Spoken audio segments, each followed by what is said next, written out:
Qu'est-ce que tu... C'est quoi ce bordel? T'inquiète pas, je viens du futur. Tu viens de mon frigo. Tu comprendras plus tard. Pour l'instant, il est essentiel que tu m'écoutes. Une machine à voyager dans le temps à partir d'un frigo, c'est quand même une belle idée de merde, ça. Hein. Tu vas bientôt reprendre les 2 minutes pour... Oh, cool. Et ça va marcher? Mais c'est pas le problème. Le problème, c'est que tu vas reprendre l'émission en novembre pour le film Interstellar. Et du coup, tu vas rater la sortie capitale d'un film en octobre. Quoi? Tu ne pourras donc pas chroniquer ce film et ça va représenter la première étape vers la destruction totale de l'univers. Carrément. Mais t'es sûr? Enfin, pourquoi je te croirais? Je suis ton jumeau et je sors de ton putain de frigo. Il te faut quoi d'autre? Ok. Dis-moi un truc que je suis le seul à savoir. Tu adores voler la brosse à dents de tes colocs pour te la carrer dans des endroits intimes. Ok, c'est quel film? Gone Girl. Et je dois le faire avant novembre, c'est ça? C'est ça. Et si je le fais, tu la fermes, on est d'accord? Vendu. Bastien, il faut y aller. Ok, j'arrive. Au fait, le 5 décembre, tu vas vouloir bouffer indien. Et vite, crois-moi, tu vas le regretter après. À la prochaine, camarade.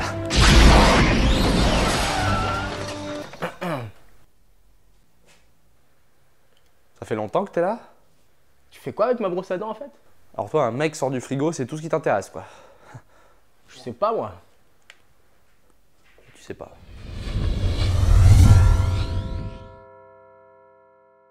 Oups. T'as merdé non?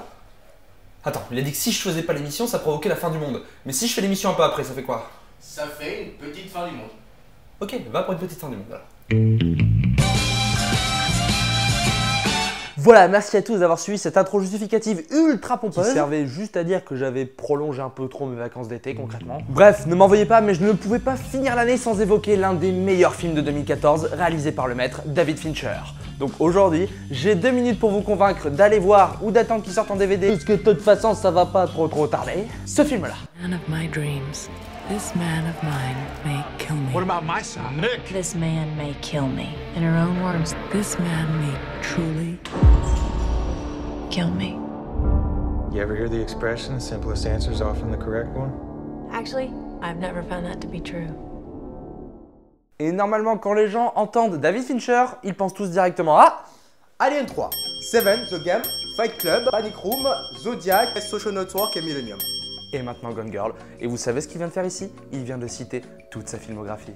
Attends, je crois que j'ai oublié Benjamin Button. Ta gueule, ta gueule, ta gueule. Alors comment ce réalisateur a-t-il fait au fil des années pour s'imposer à Hollywood? David Fincher est un réalisateur connu pour être surtout très pointilleux et très exigeant, surtout avec ses acteurs. La scène d'intro de Social Network par exemple a nécessité à peu près 99 prises. Pas 100. 99. Ajoutez à ce pointillisme. Et cette exigence va donc de pair avec une technique de plus en plus impressionnante au fur et à mesure de la filmographie du bonhomme. Le résultat va alors être une impression de technicité parfaite durant tout le visionnage du métrage. Gone Girl, le film qui nous intéresse ici, a d'ailleurs été le premier film à avoir été tourné en 8K. Sachant que dans le commerce, on commence tout juste à trouver des télés 4K. Le mec est déjà très loin, quoi.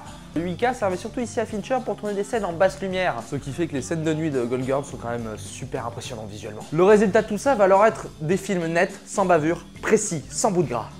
Comme des steaks hachés. Les films de David Fincher sont donc des steaks hachés. La star du steak haché, c'est Bigard. Bref, tout ça pour dire au dos du fond, si vous n'êtes pas intéressé à Fincher, c'est le moment quoi. C'est quand même l'un des plus grands réalisateurs en activité et chaque film est un événement. Mais parlons du film maintenant. Pour parler du film, il faut que je trouve déjà de quoi il parle. Le jour de leur 5e anniversaire de mariage, la femme de Nick Dunn, Amy, disparaît. Au fur et à mesure de l'enquête, alors que l'image du couple commence à s'effriter, une question est de plus en plus sur toutes les lèvres. Nick Dunn a-t-il tué sa femme? Et toi, qu'est-ce que tu en penses? Est-ce que Nick Dunn a tué sa femme? Eh bien on vous le dira pas, parce qu'il faut aller voir le film. Bref, rien qu'en écoutant le synopsis, on sait déjà qu'on a affaire à un film de Fincher. Que ce soit la manière dont il parle des médias ou encore de la société. D'ailleurs la constance chez Fincher, c'est que tout le monde en prend un peu plein la gueule. Et la petite nouveauté cette fois-ci, c'est pour le mariage. Et je peux vous dire qu'en sortant du film, j'ai direct largué ma meuf. T'as une meuf toi? Non, mais si j'en avais une, je l'aurais largué direct. Direct. Le tout est servi par des acteurs au top de leur forme, avec d'abord Ben Affleck, Rosamund Pike, Neil Patrick Harris.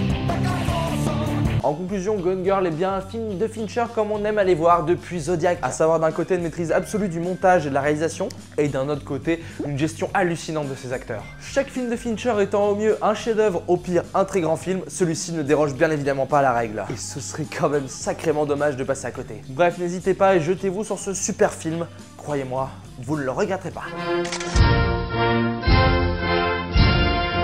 Alors je vous fais de gros bisous, abonnez-vous à la chaîne, partagez la vidéo, le blabla habituel quoi. Et je vous revois bientôt. Ok. Pas de fin du monde. On est pas mal. Je vais aux toilettes.